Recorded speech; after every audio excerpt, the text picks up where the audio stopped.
क्या Putin Ukraine पर nuclear attack करके उसे बर्बाद कर देंगे?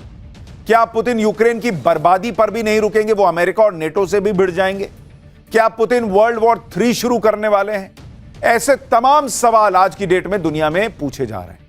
यूक्रेन के हमले से पुतिन भयंकर गुस्से में, और इसलिए अब इस बात की गारंटी कोई नहीं दे सकता कि पुतिन क्या करने वाले हैं, पुतिन का बदला कहां जाकर रुकने वाला है।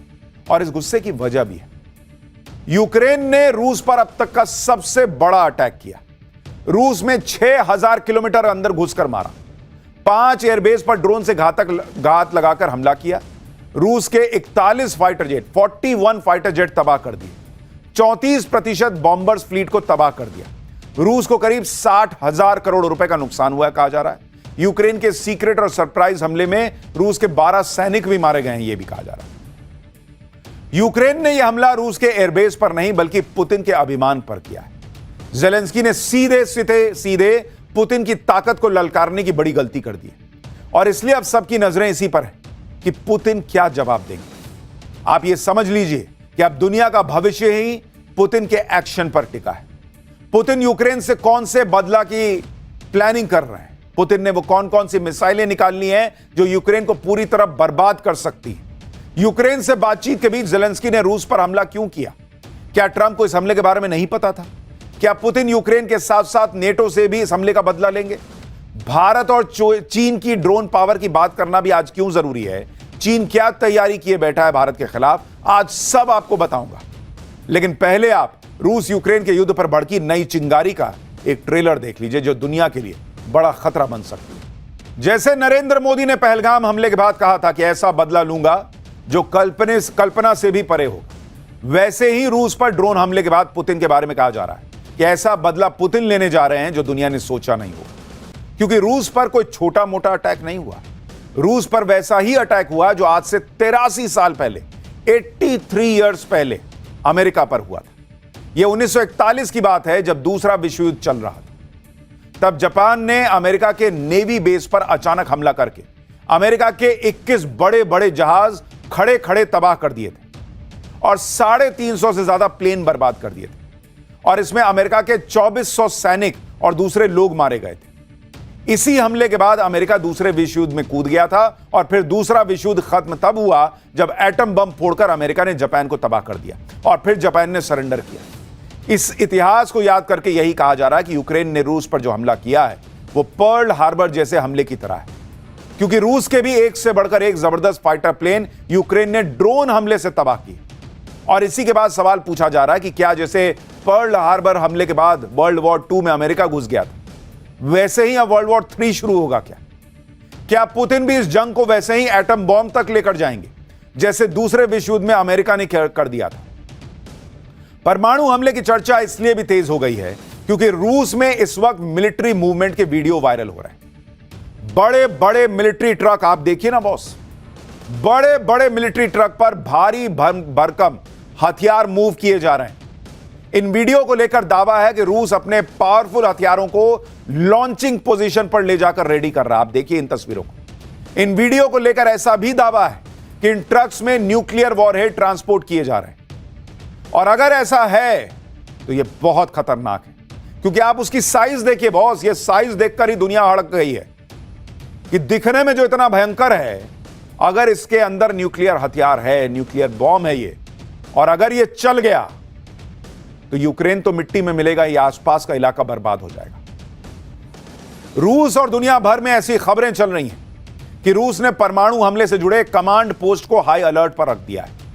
परमाणु बम से जुड़ी मोबाइल यूनिट्स और सीक्रेट ठिकानों को एक्टिवेट कर दिया गया है। सैटेलाइट के डेटा में रूस की न्यूक्लियर ठिकानों के आसपास भारी मिलिट्री एक्टिविटी देखने की भी खबरें आ रही हैं। ब्लैक सी में युद्धपोत की तैनाती का भी दावा किया जा रहा है। यानी तमाम ऐसी खबरें आ रही हैं जो बीपी बढ़ा दें, जो तनाव बढ़ा दें, जो टेंशन बढ़ा दें। रूस यूक्रेन से कैसे बदला लेगा, यह सब कुछ पुतिन पर निर्भर करता है।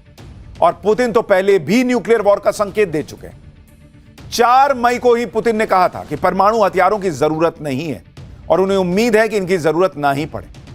पिछले हफ्ते रूस के पूर्व राष्ट्रपति दिमित्री मेदवेदेव, जो पुतिन के सबसे करीबी नेताओं में से हैं, उन्होंने हालांकि तीसरे विश्व युद्ध की चेतावनी दे दी थी। इसके अलावा पिछले साल नवंबर 2024 में ही पुतिन ने न्यूक्लियर हथियारों के इस्तेमाल के नियमों में बदलाव कर दिया था, जिसमें कन्वेंशनल अटैक की हालत में भी न्यूक्लियर रिस्पॉन्स के विकल्प को खोलकर रख दिया गया था। इसी बीच अमेरिका के 2 वरिष्ठ सांसदों ने भी दावा कर दिया है कि पुतिन नए हमले की तैयारी कर रहे हैं और अगले 2 हफ्ते बहुत निर्णायक होने वाले हैं। और पुतिन शांत बैठने वाले नहीं है बॉस। पुतिन भी रशिया को लेकर वैसी ही सोच रखते हैं, वैसा ही अग्रेशन रखते हैं, नेशन फर्स्ट की भावना से भरे रहते हैं जैसे नरेंद्र मोदी। और यह बात तो तय है कि अगर पुतिन ने यूक्रेन को मिटाने की कसम खा ली तो बॉस वो पीछे हटने वाला आदमी नहीं है। सवाल यह है कि क्या रूस यूक्रेन का बदला सिर्फ यूक्रेन तक सीमित रहेगा, क्योंकि यह बात तो तय है कि यूक्रेन अकेले रूस पर इतना बड़ा हमला नहीं कर सकता। इसके लिए यूक्रेन ने नेटो देशों की मदद तो ली होगी। इसलिए पुतिन के दिमाग में सिर्फ यूक्रेन नहीं, क्या नेटो पर हमला भी चल रहा है। पिछले महीने ही लातविया की इंटेलिजेंस एजेंसी ने खुलासा किया था कि बाल्टिक सागर में रूस नेटो के खिलाफ अपनी मिलिट्री गतिविधियों को बढ़ा रहा है। रूस बाल्टिक सागर में नेटो के खिलाफ अपने निगरानी तंत्र को मजबूत कर रहा है। लेकिन एक सवाल यह भी है कि अगर रूस नेटो देशों से भिड़ गया तो ज्यादा पावरफुल कौन साबित होगा। अगर आप फाइटर जेट, टैंक, वॉरशिप और बाकी हथियारों से तुलना करेंगे, नेटो के 32 देशों के सामने पुतिन कमजोर साबित होंगे, क्योंकि 32 देशों की कलेक्टिव फायर पावर बहुत ज्यादा है। लेकिन अगर परमाणु हथियारों की तुलना करेंगे तो रूस और नेटो के बीच ताकत का अंतर काफी कम हो जाता है। और इसलिए अगर नेटो वर्सेस रशिया हो गया तो पावर कहां बैठती है, किसके तरफ झुका रहता है पावर का पेंडुलम, वो भी आपको बताता हूं। परमाणु बम, न्यूक्लियर बम किसके पास कितने हैं? अगर आप नेटो देशों की बात करेंगे, नेटो देशों के पास 5,559 परमाणु बम है और इसमें अमेरिका भी शामिल है, यूके है, तमाम जो यूरोपीय कंट्रीज हैं वो सब मिला के नेटो देश बनाते हैं। लेकिन अगर आप अकेले रूस की बात करेंगे, रूस के पास कितने परमाणु हथियार हैं? 5,580। यानी अकेले रूस के पास 32 देशों के पास मिलाकर जितना परमाणु बम है उससे ज्यादा परमाणु बम मौजूद है। इसलिए कोई रशिया को धमकी ना दे कि भाई हम तुमको मार देंगे और तुम हमको मार दोगे, यह हिसाब नहीं चलेगा। रशिया ज्यादा पावरफुल है इन 32 देशों से मिला के। लेकिन परमाणु बम 5,000 की जरूरत थोड़ी पड़ती, 1-2 में ही ऐसा हाहाकार मचता है कि बाकी तो धरे रह जाते। आप यह भी देखिए कि एक तरफ तो यूक्रेन और रूस के बीच जंग अपने सबसे भीषण दौर में पहुंच चुकी है, दूसरी तरफ रूस और यूक्रेन में बातचीत भी चल रही है। तुर्की में दोनों देशों के प्रतिनिधियों के बीच दूसरे राउंड की बातचीत हुई है। हालांकि बातचीत को लेकर पहले ही किसी को बहुत ज्यादा उम्मीद थी नहीं, और अब यूक्रेन के नए हमले के बाद तो ये उम्मीदें और कम हो गई, क्योंकि बातचीत के बीच भी दोनों देश एक दूसरे पर ताबड़तोड़ हमले कर रहे हैं। भाई एक तरफ तुम थपड़िया रहे हो, मार रहे हो, और दूसरी तरफ कह रहे हो कि हम बात कर लेते हैं, दोस्त, हम दोस्त हैं। कौन बात के दोस्त? रविवार को रूस ने भी यूक्रेन पर सबसे बड़ा ड्रोन अटैक किया था। रूस ने 472 ड्रोन से यूक्रेन पर हमला किया। हाल ही में दोनों देशों के वरिष्ठ अधिकारी खुद ये मान चुके हैं कि बातचीत से बहुत कुछ हासिल होने वाला है नहीं। रूस को लेकर यह कहा जा रहा है कि वो जानबूझकर बातचीत की शर्तों को टाल रहा है ताकि उसे युद्ध में फिर से ताकत जुटाने का मौका मिल जाए। दूसरी तरफ जेलेंस्की का तर्क यह है कि रूस पर भयंकर हमला उसे बातचीत की टेबल पर आने को मजबूर कर देगा। रूस और यूक्रेन युद्ध जिस तरह से भड़क गया है उससे डोनाल्ड ट्रंप की भी बड़ी छीछालेदर हो गई। कहां डोनाल्ड ट्रंप दावा कर रहे थे कि वो रूस यूक्रेन का युद्ध रुकवा देंगे एक दिन में, जिस दिन सत्ता में आएंगे एक दिन। ये जेलेंस्की, सन की जेलेंस्की गया था वहां, व्हाइट हाउस में बेइज्जती करा के भी आया था, करके भी आया था। और आज देखिए कहां हालात ये हो गए कि रूस यूक्रेन एक दूसरे को मिट्टी में मिला देने पर उतारू हो गए, और ये जो दुनिया में सीज फायर के स्वघोषित फर्जी मसीहा बने घूम रहे हैं डोनाल्ड ट्रंप, इनसे कुछ नहीं हो पा रहा। ये वही डोनाल्ड ट्रंप है जो बार बार कह रहे हैं कि उन्होंने भारत पाकिस्तान का युद्ध रुकवा दिया।